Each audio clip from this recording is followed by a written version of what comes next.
The invoice trembled in my hands. $47,000, past due. I stared at the red letters stamped across the top, while the fluorescent lights of my warehouse hummed their indifferent song. Outside, 3 semi-trucks sat silent in the lot, useless metal monuments to my failure. Inside, the CNC machine that had built my company, that had put my name on contracts across Ohio and Pennsylvania, was nothing more than an expensive paperweight with a seized motor. I was 38 years old, and I'd built Henderson Precision Manufacturing from a 2-car garage in Youngstown to a facility that employed 23 people. Built it with my own hands, my father's insurance money, and 16-hour days that had cost me a marriage and most of my 30s. Now it was crumbling, and I couldn't figure out which mistake had started the collapse. "Mr. Henderson?" Sarah's voice came from the office doorway. My operations manager looked exhausted. She'd been fielding calls from clients all week, making excuses I'd stopped believing myself. "What now?" "De Kellerman Industries called again. They're pulling the contract if we don't deliver the valve housings by Friday." She paused. "That's 3 days, David. 3 days. The valve housings required the CNC machine, the one that had been down for 2 weeks. I'd called every certified technician within 200 miles. They'd all said the same thing. The motor was custom built, imported from Germany, and the parts alone would take 6 weeks. 6 weeks I didn't have. "I know what day it is," I said, sharper than I intended. Sarah didn't flinch. She'd worked with me for 7 years and had developed a thick skin. "There's someone here to see you about the machine." I glanced through the office window. In the warehouse, near the dead CNC machine, stood a woman in grease-stained coveralls. She was maybe 30, with dark hair pulled back in a messy ponytail, examining the motor housing with a flashlight. A battered tool bag sat at her feet. "Who the hell is that?" "She says her name is Carmen Reyes. She heard you were looking for help with the machine." "From who? I didn't post anything publicly. She said someone mentioned it at Morelli's Diner." Sarah's tone was carefully neutral. "Said she specializes in industrial motor systems." I felt the irritation rising in my chest. Morelli's Diner was where the factory workers and truck drivers ate, where people gossiped over coffee and hash browns. The idea that my business problems were being discussed there made my jaw tighten. "I need a certified technician, not some—" I stopped myself, but Sarah's expression told me she'd heard the unfinished sentence. "Did she bring credentials? References?" "She said you could call Joe Patterson at Patterson Metals. She rebuilt their hydraulic press system last year.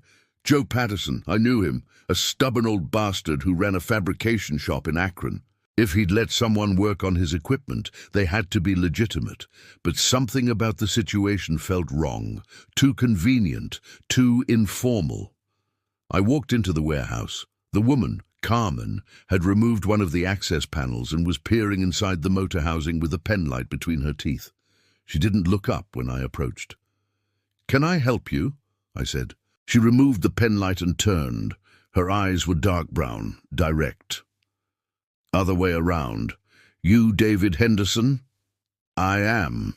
You've got a Hartmann KR500 with a seized motor. Custom job, probably ordered with special torque specs for precision milling." She tapped the housing with one knuckle. "These things are beasts. But the bearings wear out fast if you don't flush the cooling system every 6 months. When's the last time you did maintenance?" The question felt like an accusation. "We follow the manufacturer's schedule." "The manufacturer's schedule is designed for European operating conditions. You're running this thing in a warehouse that hits 90 degrees in summer with no climate control. The thermal expansion alone—" She shook her head. "Never mind. Point is, your motor's seized because the bearings welded themselves to the shaft. You need a rebuild." "I know what I need. I've been told by 3 different technicians that it'll take 6 weeks minimum." 6 weeks if you order new parts from Germany and wait for a certified tech with an open schedule. Carmen stood up, wiping her hands on a rag. Or I can rebuild it in 3 days using aftermarket bearings and custom machined components. Won't be pretty, but it'll run. 3 days. The same deadline Kellerman Industries had given me. The timing was too perfect, and in my experience, perfect timing usually meant someone was trying to take advantage. "What's your rate?" I asked. 12,000, half up front, half on completion. 12,000. I laughed, harsh and bitter. The certified techs quoted me 35 for parts alone. The certified techs are quoting you for new parts with a 300% markup and 8 weeks of labor. I'm talking about rebuilding what you've got. She zipped up her tool bag. But if you'd rather wait 6 weeks and lose your contracts, that's your call. I've got other work. She started walking toward the door. I should have let her go, should have called Joe Patterson, verified her story, done my due diligence. But desperation makes you stupid, and I was drowning. "Wait," I said. She stopped, but didn't turn around. "Why would you work for a third of what the others are charging?" Now she turned. "Because I need the work, and you need the machine fixed. That's how business works, isn't it?" There was something in her voice, not quite contempt, but close. "Besides, I'm betting you don't have 35,000 lying around right now." The accuracy of that assessment stung. "What makes you think that?" "Because if you did, you wouldn't be standing here talking to me. You'd have hired one of those certified techs weeks ago." She shifted her tool bag to her other shoulder. "Look, I'm not trying to hustle you. Call Joe Patterson if you want. Call anyone I've worked for. But make up your mind fast, because if I'm doing this in 3 days, I need to start today." I looked at the silent CNC machine, at the empty production floor where my employees should have been working, at the stack of past due invoices on my desk, at the future I'd built crumbling around me. "Fine," I said, "but I'm calling Patterson first. And if this doesn't work, it'll work." She dropped her tool bag and pulled out a tablet, swiping through screens. "I need access to the machine's original specs. Any maintenance logs you've kept, and a clear workspace. Also, I'll need to use your machine shop to fabricate some parts." The machine shop? That was where we did our precision work, where tools cost thousands of dollars each. "Absolutely not. You can work on the motor, but you want this done in 3 days or not?" She looked up from the tablet. "The bearings need to be machined to exact tolerances. I can't do that with a hand drill and a prayer. Either trust me to do the job right or don't. But don't hire me and then tie my hands." Every instinct told me to throw her out, to wait for a certified technician, to do things the right way, the way I'd always done them, but the right way was going to cost me everything. "Fine," I said again, "but if you break anything, I won't." She went back to the CNC machine, already pulling tools from her bag. I stood there for a moment, feeling like I'd just made a terrible mistake. Then I went back to my office and called Joe Patterson. He answered on the 3rd ring. "Henderson, been a while." "Joe, I need to ask you about someone. Carmen Reyes. Says she worked on your hydraulic press." There was a pause. "She did. 6 months ago. Why?" "She's here, says she can fix my CNC motor in 3 days." "Then she probably can. Woman's got a gift for mechanical systems. Saved my ass when I couldn't get parts for the press. Built half of what I needed from scratch. Why haven't I heard of her before?" Another pause, longer this time. "Because she doesn't advertise, and she doesn't kiss ass. Works mostly for small shops, people who can't afford the certified techs. Does good work, keeps her head down." He cleared his throat. "She have any trouble getting in your door?" "What do you mean? Nothing, just—" "Treat her fair, Henderson. She knows her stuff." He hung up before I could ask what he meant. I sat there with the dead phone in my hand, watching through the window as Carmen worked on the motor. She'd already removed half the housing, her movements quick and confident. Sarah appeared in the doorway again. "So, we're hiring her?" "Apparently." "Good, because we're out of options." She turned to leave, then stopped. "David?" "Yeah? Don't screw this up." I wanted to ask what she meant, but Sarah was already gone. In the warehouse, Carmen had the motor completely exposed now, examining it with a jeweler's focus. The afternoon sun came through the high windows, catching the grease stains on her coveralls, the determined set of her shoulders. I didn't know it then, but in that moment, watching her work on the machine that represented everything I'd built, I was about to learn exactly what it cost to judge someone by their coveralls instead of their capabilities. And the tuition was going to be paid in humiliation, desperation, and a very specific 3 days that would break me down to studs before building me into something that might, just might, be worth saving. But first, I had to get through what came next. And what came next started with a phone call from the bank, 2 broken promises, and 1 very specific word I'd spend the next 3 days wishing I could take back. The first morning, Carmen arrived at 6 a.m. I was already there, having spent most of the night running numbers that wouldn't add up no matter how many times I checked them. The bank had called the previous afternoon. They wanted to discuss my options, which was corporate speak for, "We're about to pull your credit line." I had a meeting scheduled for Friday, the same day the Kellerman contract came due. Carmen didn't knock. She walked in through the side entrance like she owned the place, carrying a large cooler and what looked like a portable welding rig. She'd changed from coveralls to worn jeans and a faded army t-shirt, her hair still in that messy ponytail. "Coffee's in the office," I said, not looking up from the spreadsheet on my laptop. "Brought my own." She hefted the cooler. "I don't drink office coffee. It's usually terrible." The casual dismissal irritated me more than it should have. "The machine shop is locked. I'll need to be present whenever you're using the equipment." She stopped walking and turned to look at me fully. "You're going to supervise me?" "I'm going to make sure my equipment isn't damaged." Something crossed her face. Not quite anger, more like tired recognition. "Right, sure, whatever makes you comfortable." She continued toward the CNC machine. "I'll need access by noon. That's when I start fabricating the bearing components." I spent the morning fielding calls and watching her work through the window. She moved with an economy of motion that suggested years of experience, methodically disassembling the motor and laying out components in careful order. Around 10, she used a digital caliper to measure something, frowned, then measured again. She made notes on her tablet, did some calculations, then started taking photos of the damaged bearings. Sarah came in around 11. Kellerman called. I told them we were on track. "We're not on track. She's been here 5 hours and hasn't even started fabricating parts. Because she's doing diagnostics, like a professional." Sarah set a folder on my desk. The Parsons Group also called. "They want to schedule a tour of the facility next month.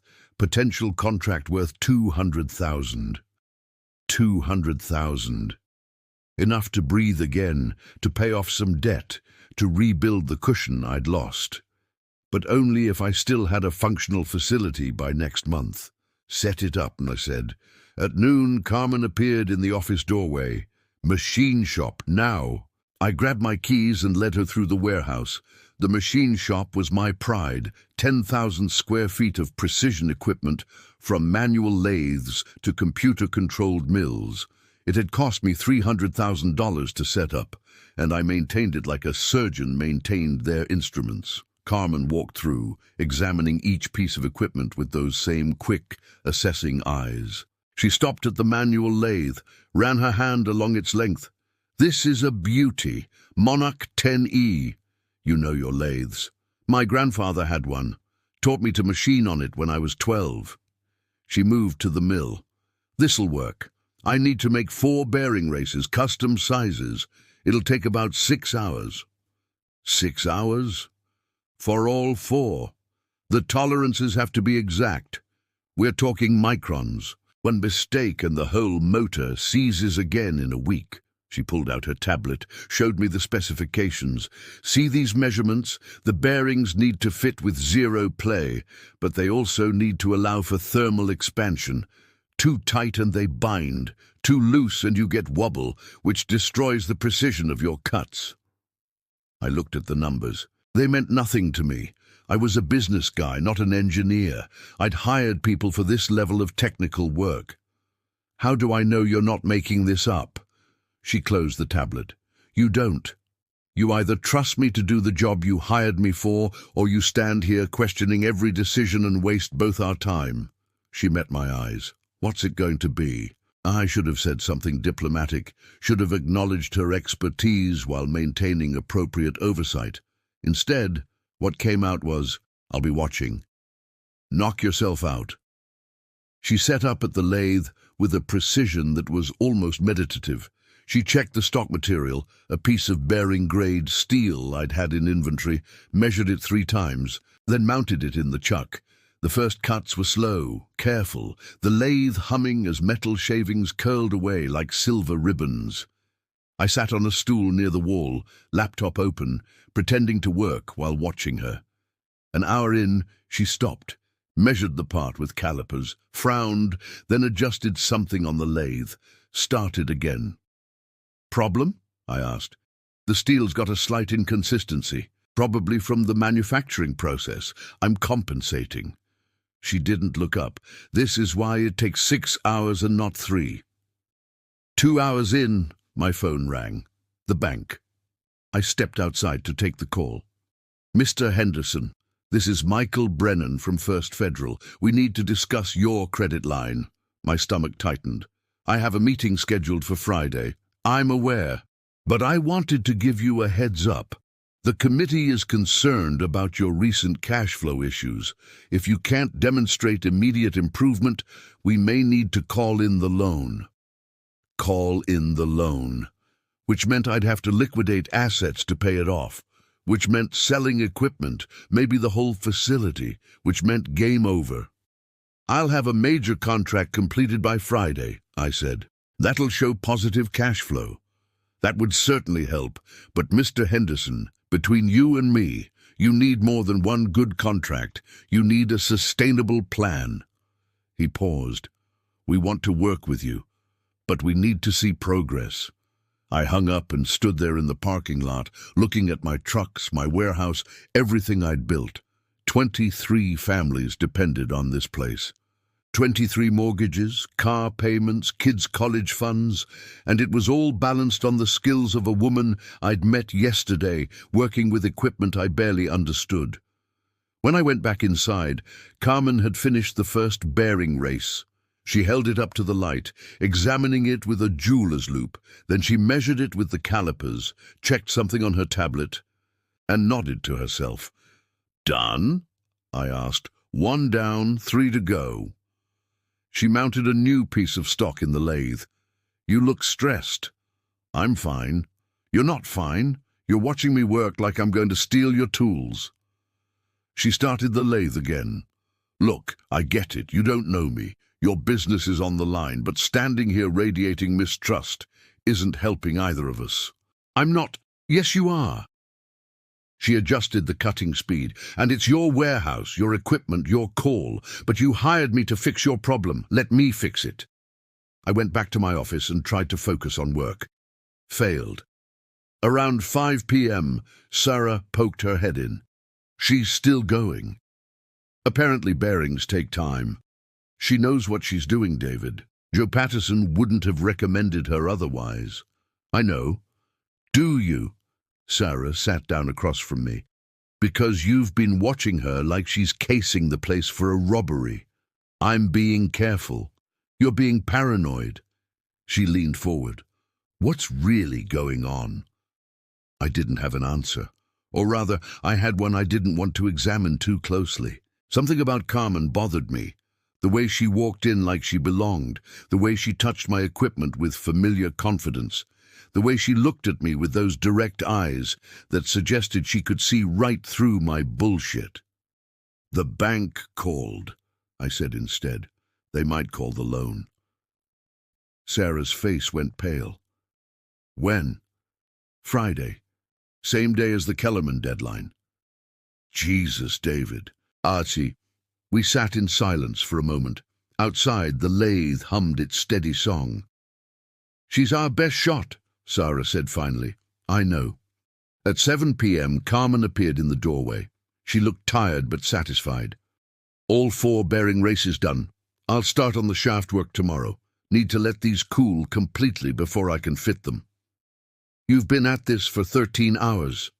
Job needs doing." She wiped her hands on a rag. "I'll be back at 6. She left before I could say anything else. I walked into the machine shop. On the workbench, laid out in careful order, were 4 gleaming bearing races. I picked one up. It was warm from the machining, perfectly smooth. The tolerances so exact I could barely see where the new material had been cut. She'd done in 13 hours what the certified tech said would take weeks. I should have felt relieved. Instead, I felt something else. A creeping shame I couldn't quite name. The second day was worse. Carmen arrived at 6, started working on the motor shaft. This required even more precision. The shaft had to be cleaned, resurfaced, and fitted with the new bearings in a sequence that allowed for no mistakes. Around 10 a.m, I made my mistake. I was in the warehouse checking inventory when I heard voices. Carmen was on her phone, speaking rapid Spanish. I couldn't understand most of it, but I caught enough, something about money, about bills, about needing this job. She hung up and saw me standing there. "Did you need something?" "No, just checking inventory." She went back to work, but something in her posture had changed, stiffer, more guarded. An hour later, one of my employees, Martinez, who worked in shipping, came to talk to her. They spoke in Spanish, too fast for me to follow. Carmen laughed at something he said, and I felt a flash of irritation. This was a workplace, not a social club. "Martinez," I called. "Don't you have shipments to process?" He looked at me, then at Carmen. "Yeah, boss, just saying hello." After he left, Carmen turned to me. "Problem? People need to focus on their work." "I am focusing on my work. I was on my break." "Your break?" I gestured at the disassembled motor. "You've been here 4 hours. You're on break?" Her jaw tightened. "I took 5 minutes to answer my phone and talk to a co-worker. That a problem?" It shouldn't have been. I knew it shouldn't have been.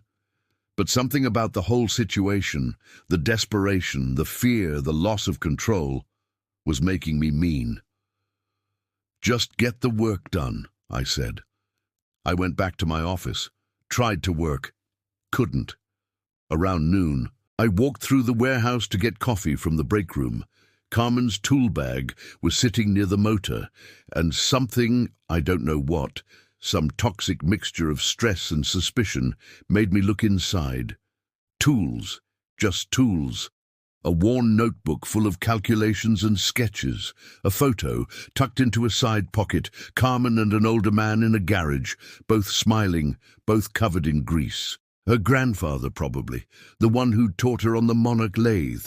I felt sick with myself but couldn't stop, kept looking, found her wallet. Her license said Carmen Elena Reyes, address in a rough neighborhood in Cleveland, found a community college ID from 5 years ago, found a business card for a legal aid clinic. Looking for something? I jerked upright. Carmen was standing there, a wrench in one hand, her expression carefully blank. There was no good ending to that sentence. Just what?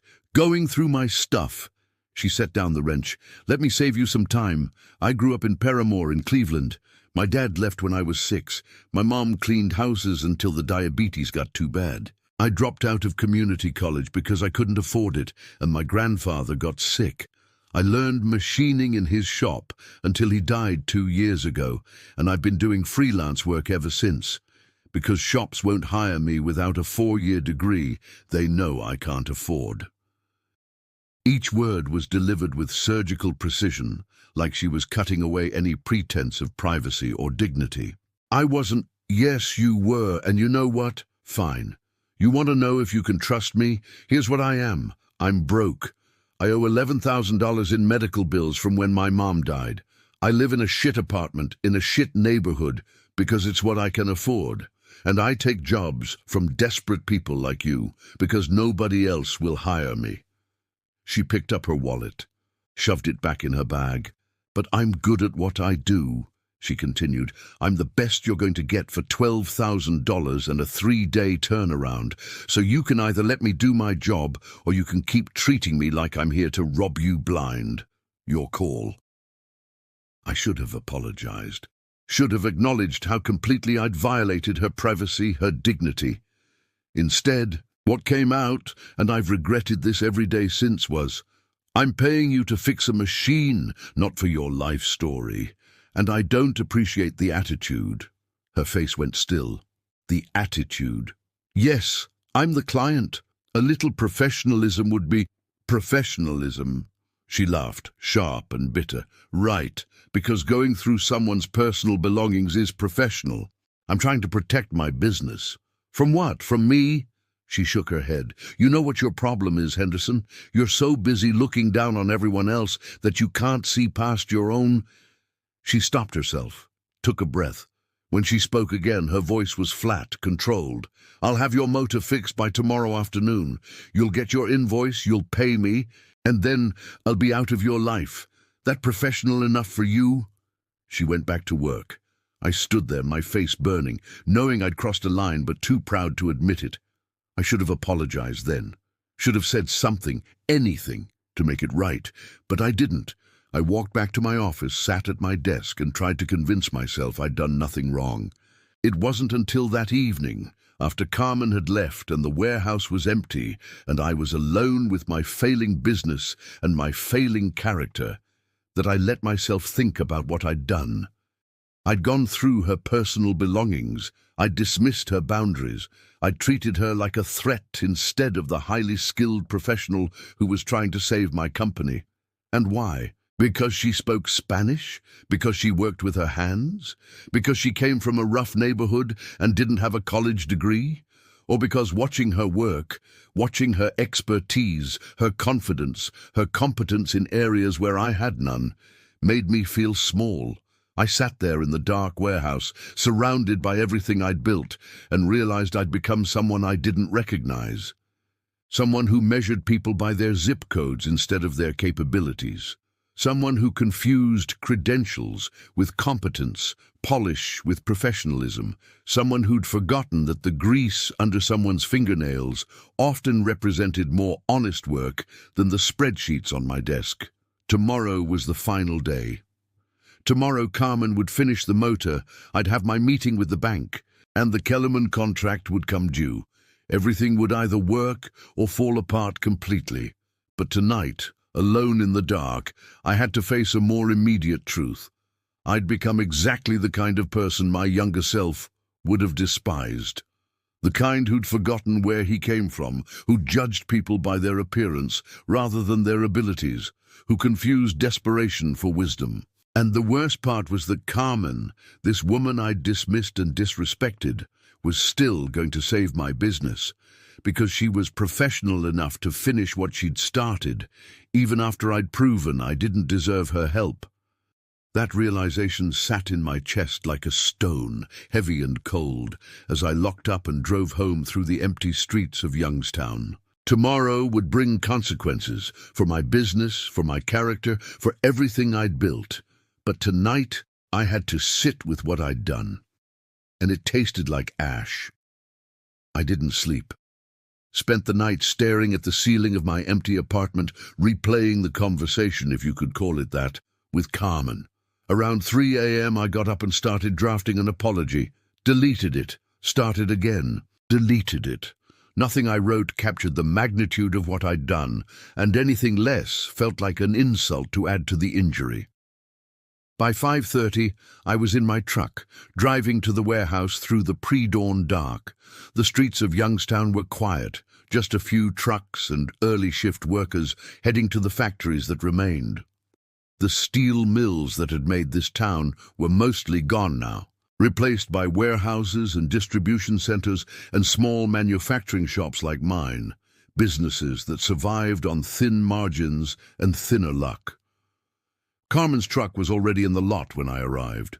An old Ford F-150, rust on the wheel wells, a dent in the tailgate. I sat in my truck for a moment, gathering courage I didn't deserve, then went inside. She was at the CNC machine, the motor partially reassembled, working with a focused intensity that suggested she'd been there for hours. She didn't look up when I came in. "Carmen." "Motor's on schedule," she said, not pausing in her work. "I'll have it reassembled and tested by 3 this afternoon. I wanted to apologize." Now she did pause, but still didn't look at me. "Apology noted. Can I get back to work? I was completely out of line yesterday, going through your things, the way I spoke to you." The words felt inadequate, but I forced them out anyway. "There's no excuse. I'm sorry." She set down her tools and finally looked at me. Her expression was unreadable. "You done? I just want you to know. I don't care what you want me to know." Her voice was quiet, controlled. "You hired me to do a job. I'm doing it.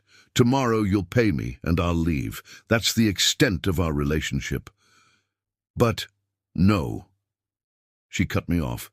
"You don't get to invade my privacy, treat me like shit, and then make yourself feel better with an apology. That's not how this works. You showed me exactly who you are. I believe you." The words hit like a physical blow.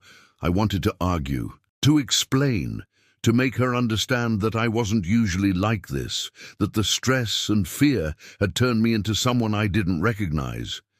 But the look in her eyes told me she'd heard it all before, from other people who thought their circumstances excused their behavior.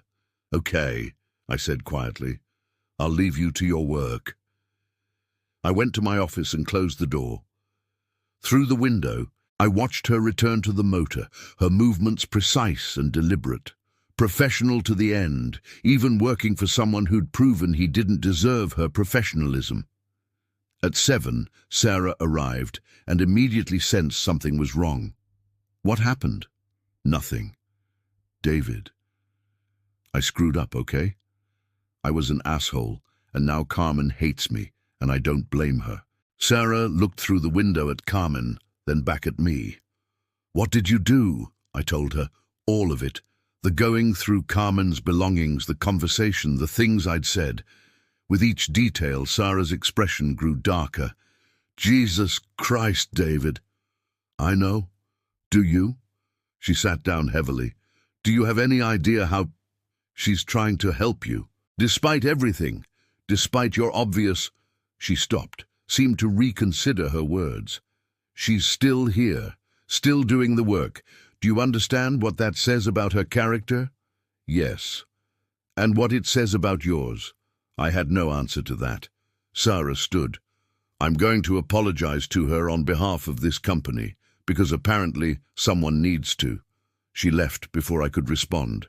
Through the window, I watched her approach Carmen, saw them talk for a few minutes. Carmen's expression didn't change, but she nodded at something Sarah said. Sarah came back looking grim. "She says the motor will be ready for testing at 3. She wants you there since you'll need to know how to operate it with the new components." "Okay. And David, fix yourself. Because this—" She gestured at me, at the situation, at everything I'd made of it. "This isn't who you used to be." She left me alone with that truth. The morning crawled past. I tried to work, to prepare for the bank meeting, to focus on anything other than the weight in my chest. Around 11, Martinez came to my office. "Boss, can I talk to you?" "What is it?" He closed the door. "It's about Carmen." My stomach tightened. What about her? Some of the guys heard what happened yesterday. The conversation. He shifted uncomfortably. "Look, I know it's not my place, but—" "Then don't. She's good people, boss. Really good. She helped my cousin last year when his shop's compressor died. Didn't charge him labor, just parts. Said she knew what it was like to be struggling. Each word was another stone on the pile of my shame. Martinez, I'm just saying, she didn't have to take this job. She could have let your business fail and nobody would have blamed her. But she's here anyway, busting her ass to save your company. He met my eyes. Whatever's going on in your head, maybe think about that. He left. I sat there feeling like I'd been flayed open, every ugly part of myself exposed to the light. At noon, my phone rang. The bank. Mr. Henderson, Michael Brennan, I need to move up our meeting. Move it up. When? Today, 2 o'clock. Can you make it? 2 o'clock. An hour before Carmen's testing deadline. I'm in the middle of... It's important, Mr. Henderson. The committee is convening this afternoon to make decisions on several accounts, including yours. If you're not here to present your case, they'll make the decision without you. The implicit threat was clear. I'll be there. I hung up and stared at the phone. 2 o'clock at the bank, 3 o'clock for the motor test. The timing was impossible, but I had no choice. I needed the bank's support as much as I needed the working motor. At 1:30, I put on my suit jacket and headed out. Carmen was wiping down the motor housing, the reassembly nearly complete. I stopped by the machine. I have to go to a meeting. Sarah will be here for the test. She didn't look up. Fine. If it works, it'll work. I wanted to say something else, something that would somehow bridge the gap I'd created. But there were no words, so I left. The bank was downtown, a brick building that had stood since the 1920s when Youngstown was booming. Now it serviced what remained: small businesses, auto loans, home mortgages for houses that cost less than cars did in other parts of the country. Michael Brennan met me in the lobby. He was younger than me, probably 35, with the careful suit and professional smile of someone who'd learned to deliver bad news with empathy. David, thanks for coming on short notice. He led me to a conference room where 3 other people waited. The loan committee. I recognized one of them, Patricia Morrison, who'd approved my original business loan 8 years ago. Mr. Henderson, she said, nodding. Please, sit. I sat. Brennan laid out folders in front of the committee members. My folders, I realized. My financial history, my credit reports, my failure displayed in neat columns. Mr. Henderson, Patricia began, we've reviewed your account status. Frankly, we're concerned. Your cash flow has been negative for 3 months. You have outstanding invoices totaling over $200,000. Your credit utilization is at 90%. She looked up from the folder. Help us understand how you plan to address this. I'd prepared a pitch, projections, contracts, growth plans, but sitting there, surrounded by the evidence of my failure, the words felt hollow. I have a major contract completing this week, I said. Kellerman Industries, $47,000. I also have a potential contract with Parsons Group worth $200,000. Potential, one of the other committee members said. What's the timeline on that?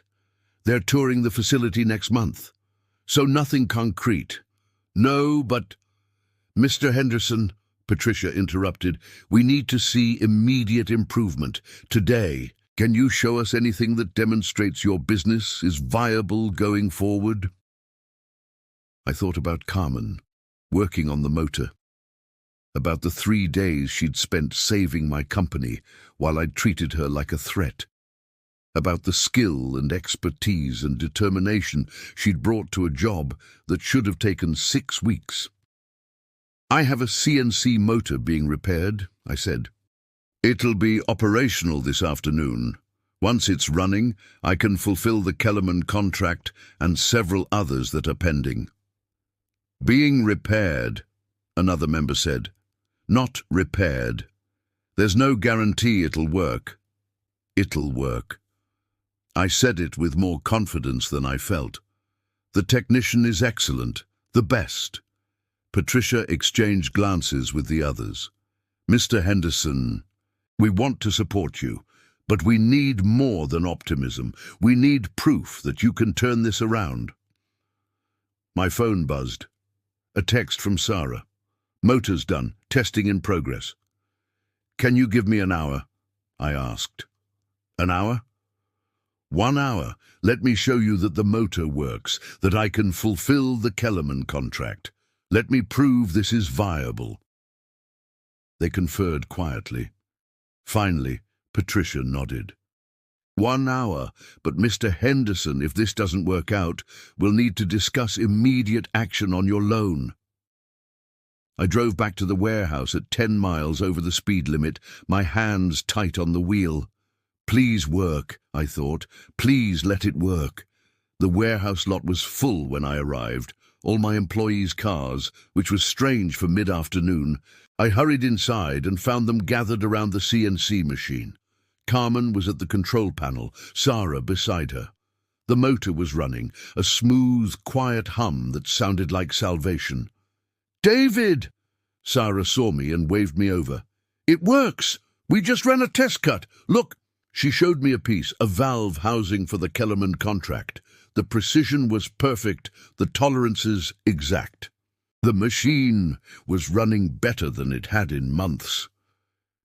"Carmen recalibrated everything," Sarah said, almost giddy with relief. "Not just fixed the motor, she optimized the whole system. We can run faster now, more accurately." I looked at Carmen. She was shutting down the test sequence, her expression neutral, professional. "Thank you," I said, knowing it was inadequate. She unplugged her tablet from the machine. "Motor's running. My work's done." She pulled a folded invoice from her pocket. 12,000, as agreed. I took the invoice. Our fingers touched briefly, and she pulled back like I'd burned her. "I need to go to the bank," I said to Sarah. "Show them this is working. Can you?" "I'll cut the check," Sarah said. "David, go, fix this." I drove back downtown, called Brennan from the parking lot. 10 minutes later, I was back in the conference room with my phone, showing them a video Sarah had sent. The CNC machine running, producing parts, working perfectly. "This is from your facility?" Patricia asked.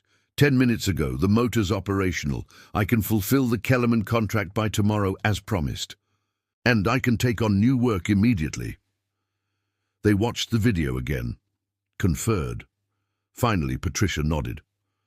"All right, Mr. Henderson, we're going to give you 60 days, but we'll need to see consistent positive cash flow, regular payments on your outstanding balance, and we'll be monitoring your account closely." It wasn't perfect, but it was a lifeline. I drove back to the warehouse feeling like I could breathe for the first time in weeks. Carmen's truck was gone when I arrived. Sarah met me at the door. "She left?" "About 20 minutes ago. I gave her the check. She said good luck and left." Did she say anything else?" Sarah's look was pointed. "Like what? Like how you treated her? Like how you invaded her privacy and then questioned her professionalism?" She shook her head. "No, David, she didn't say anything. She was a professional to the end." "I need to—" "What? Apologize again? Make yourself feel better?" Sarah stepped closer, her voice low and fierce. "You know what you need to do? You need to think about why you treated her that way. Really think about it. Because this isn't just about one person, David. This is about who you've become." She left me standing there in the empty warehouse, the CNC machine humming its perfect song, running better than ever, thanks to a woman I'd treated like garbage. I went to my office, sat at my desk. Through the window I could see the machine, the heart of my business, the thing that had been dead and was now alive again. She'd saved me. Carmen had saved my company, my employees' livelihoods, everything I'd built, and I'd repaid her with suspicion, disrespect, and contempt. The worst part wasn't the shame, though there was plenty of that. The worst part was that she'd finished the job anyway, had been professional enough, skilled enough, and decent enough to save the business of a man who'd shown her none of those qualities in return. I pulled up my laptop and typed her name into Google. Found an old community college article about a metalworking scholarship program. Found a photo of her at some trade show. Found nothing else. No website, no social media. Just a woman who did excellent work and kept her head down because the world had taught her that's what you did to survive. I typed her name into my contacts, started to draft a text, deleted it. What could I possibly say? What words existed that could undo the damage I'd done? My phone buzzed. Martinez from the production floor. "Boss, we've got a problem." I went down to find him standing by the CNC machine, which had stopped running. The control panel was flashing an error code. What happened? I don't know. It just stopped. I tried resetting it, but he gestured helplessly at the screen. I stared at the error code. It meant nothing to me. I wasn't a machinist, wasn't an engineer. I'd relied on technicians and manuals and people who understood these systems, people like Carmen. "Try calling the manufacturer," I said, already knowing it was pointless. The manufacturer was in Germany. It was evening there. Even if we reached someone, they couldn't help with Carmen's custom rebuild. I looked at the error code again, looked at the machine that had been running perfectly an hour ago, looked at my employees gathered around, worried, wondering if this lifeline was already failing. And I realized something that should have been obvious from the start. I needed Carmen. Not just for this moment, not just for this machine, but for everything she represented. Competence without credential, expertise without ego, skill that was earned rather than certified. I needed her, and I'd driven her away. "Boss?" Martinez was waiting. "I'm going to make a call," I said, already pulling out my phone, already knowing I had no right to ask for help, but having no choice. Because when you've burned a bridge, sometimes the only option left is to stand in the ashes and hope the person on the other side is more forgiving than you deserve. I called the number Sarah had used to contact Carmen. It rang 5 times, and I'd almost given up when she answered. "Yeah? Carmen, it's David Henderson. The CNC machine, something's wrong. It stopped running and there's an error code, and did you try resetting the system?" "Yes, but what's the error code?" I read it off to her, heard her sigh. "That's a thermal sensor fault. Probably tripped because you pushed the machine too hard right after startup. You need to let it cool down for 30 minutes, then reset the sensor through the calibration menu." "How do I do that?" "It's in the manual. Section 7. Carmen, I can't, will you walk me through it?" Long silence. I could hear traffic in the background, the sound of her truck. "Please," I added, "I know I don't deserve your help. I know I have no right to ask, but my employees—" "Your employees deserve better than you," she said quietly. "But fine, go to the control panel, main menu, then system settings." She walked me through it step by step, her voice professionally neutral. It took 15 minutes. When the machine hummed back to life, I felt relief, mixed with deeper shame. "It's working," I said. "Thank you." "You're welcome. And Mr. Henderson, read the manual, all of it. I wrote notes in the margins about the modifications I made. You need to understand how the system works now." "I will." She hung up. I stood there holding the phone, feeling like I'd been given a gift I didn't deserve. Sarah found me 10 minutes later. "It's working again?" Carmen walked me through it over the phone. "She helped you, after everything." Sarah shook her head. "You know that says more about her than you, right?" "I know. So what are you going to do about it?" I looked at the machine, at my employees returning to work, at the facility I'd built and nearly destroyed. "I don't know yet." That night I sat in my apartment with Carmen's manual, reading the notes she'd written. They were detailed, technical, explaining not just what she'd done, but why. The thermal expansion calculations, the bearing tolerances, the calibration adjustments. She'd essentially written a complete guide to maintaining the rebuilt motor. It was an act of professionalism far beyond what I'd paid for. She'd known I didn't understand the system, known I'd need help, and had left me the tools to succeed anyway. I thought about the photo in her wallet, her and her grandfather in that garage. Thought about her mother who'd cleaned houses, her unfinished degree, her $11,000 in medical debt. Thought about all the obstacles she'd overcome, and how I'd added one more just because I could. Around midnight, I started writing. Not an apology. That ship had sailed, but a different kind of letter. The next morning, I arrived at the warehouse to find the Kellerman shipment packed and ready. Sarah had the crew working double time to meet the deadline. The parts were perfect, better than we'd produced before Carmen's modifications. "We're going to make it," Sarah said. "Kellerman's truck is coming at noon.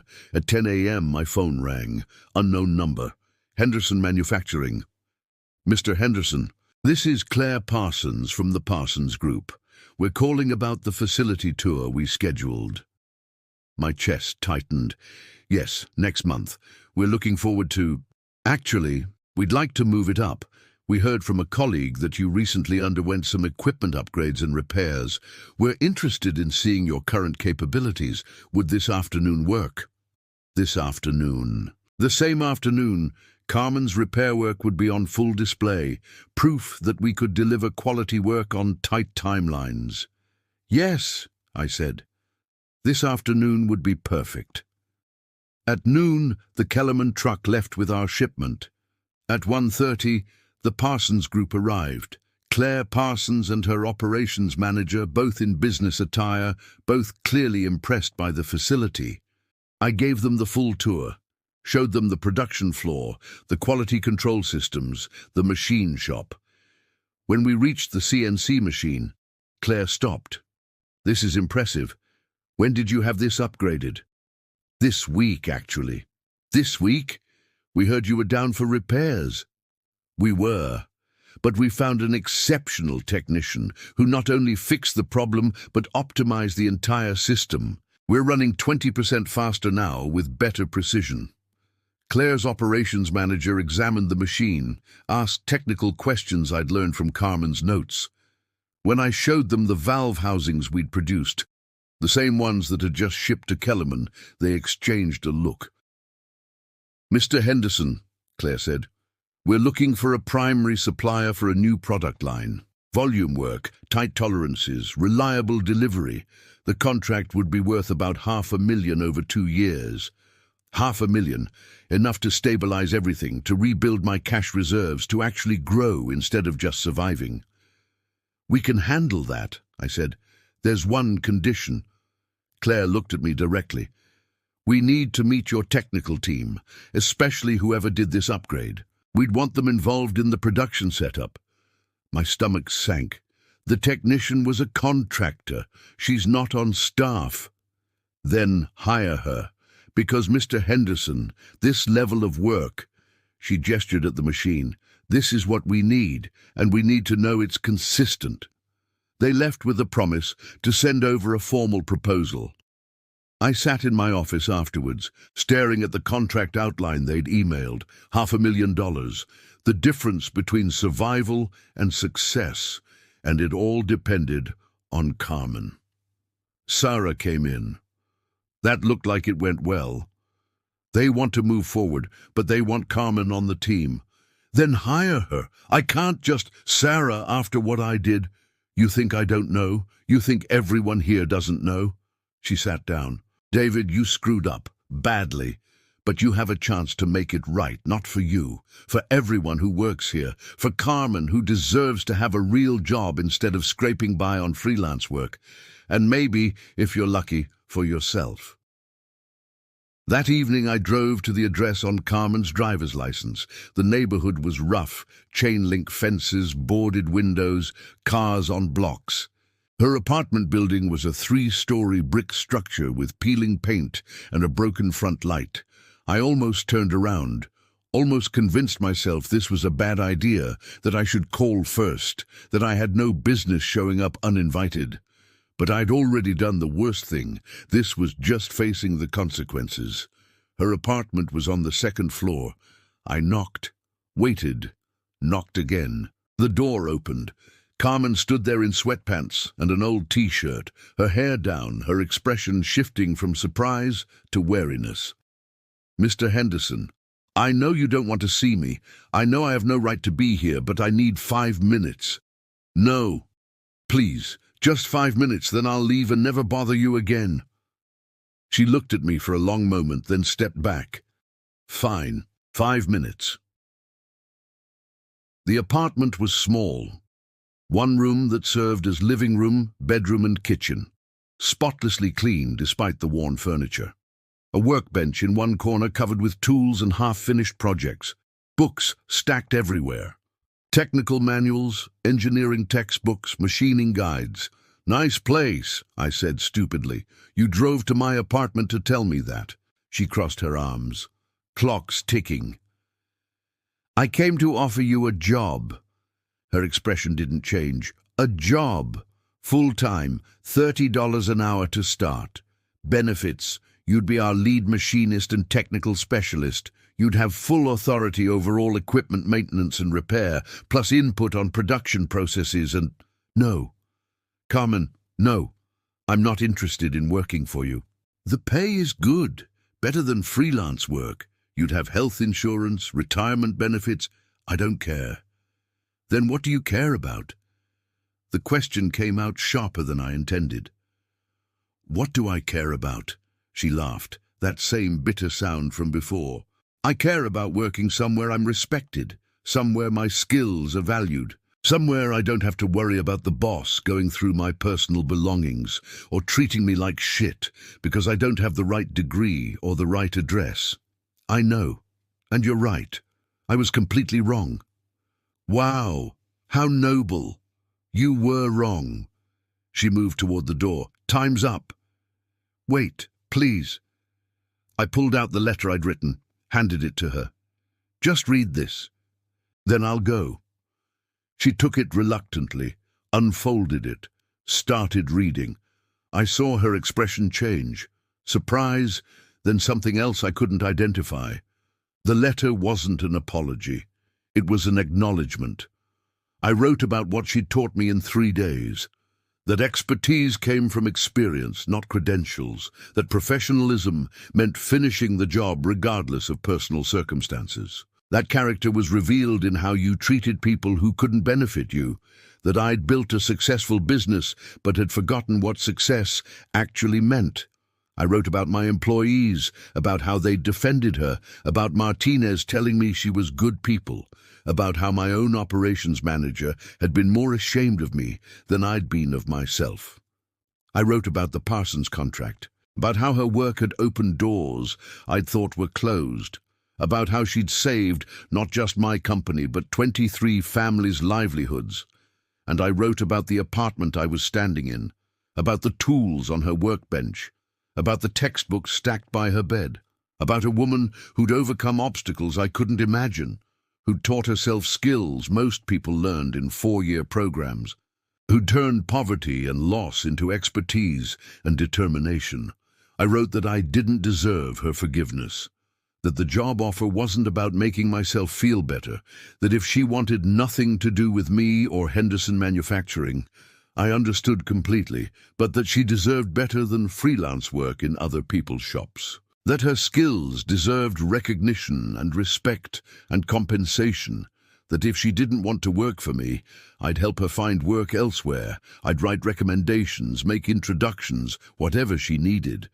Because she'd saved me in more ways than one, and the least I could do was try to help her build something of her own. Carmen finished reading, folded the letter carefully, set it on her workbench. $30 an hour, she said finally, to start, plus benefits, and an annual bonus based on company performance. Full authority over equipment? Complete. You'd report to me, but all technical decisions would be yours. And when you get stressed or scared, when things aren't going your way, she looked at me directly, what happens then? Do I become the problem again?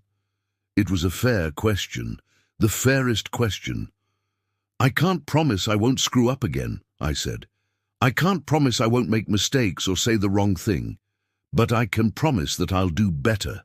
that I'll listen, that I'll treat you with the respect you deserve, and if I don't, you'll have it in writing, in your employment contract. Hostile work environment, immediate severance, 6-month salary. You'd put that in a contract? I'd put it in stone if it would make you trust this. She was quiet for a long time. Finally she said, "Why? Why does it matter so much?" "Because you're brilliant at what you do. Because my business runs better with you than without you. Because I have 23 employees who deserve the best technical expertise I can provide." I paused. "And because I'm tired of being the kind of person who judges people by their zip codes instead of their capabilities." That's a nice speech. It's the truth. More silence. She walked to the window, looked out at the street below, the broken streetlight, the chain-link fences, the neighborhood she'd probably spent years trying to escape. "If I do this," she said, still facing the window, "things are going to change. Your shop, your processes. I'm not going to just maintain equipment. I'm going to upgrade it, optimize it, make it better. And some of your employees might not like that, might not like taking orders from me. Then they can adjust or leave. And you, can you adjust? Can you handle having someone around who's better at the technical stuff than you'll ever be?" The question hit a nerve, the same nerve that had made me suspicious and defensive in the first place. But I'd had 3 days to think about it, 3 days to realize that insecurity wasn't a reason to hold someone else back. "I'm counting on it," I said. She turned from the window. "I want 35 an hour, and I want a training budget. There are classes at the community college, certifications I'd like to get. If I'm going to be your technical lead, I want to be the best technical lead you could possibly have." Done. "And I want Thursdays off. I volunteer at my old community college, teaching basic machining to students who can't afford the full program. I'm not giving that up." Done. "And if Martinez or any of the guys give me shit about being a woman or being Latina or being—" "They won't. And if they do, they're gone." I met her eyes. "I mean that. Zero tolerance. You'll have my full support." She studied me for a long moment. "You're really trying to change, aren't you?" "I'm trying. I can't promise I'll succeed. But I'm trying." "Okay." She took a breath. "Okay. I'll take the job. 3-month trial period. If it's not working for either of us, we walk away clean." "Fair enough." She walked me to the door. Before I left, she said, "Henderson?" "David. Please call me David." "David, don't make me regret this. I'll do my best not to." I drove home through the dark streets, feeling like I'd been given a second chance I didn't deserve. But maybe that was the point. Maybe grace wasn't about deserving. Maybe it was about recognizing when you'd been wrong and doing better. The next 6 months were hard. Carmen was demanding. She pushed for equipment upgrades, process changes, training programs. She butted heads with some of the old-timers who didn't like being told their methods were inefficient. She worked 12-hour days and expected everyone else to match her intensity. But the production numbers spoke for themselves. We were faster, more accurate, more reliable. The Parsons contract went through, then led to 3 more. Within 4 months, we'd paid off the bank loan. Within 6, we'd hired 5 new employees. Carmen organized a training program for the whole shop, teaching everyone basic maintenance and problem-solving. She built relationships with suppliers, found better materials at better prices.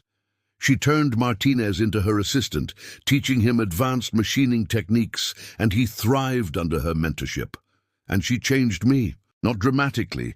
There was no single moment of transformation, but gradually, in small increments, she taught me to value competence over credentials, to listen more than I spoke, to admit when I didn't know something instead of pretending. She taught me that respecting someone's expertise meant giving them room to work, that trust had to be earned, yes, but also given, extended as a starting point rather than a reward.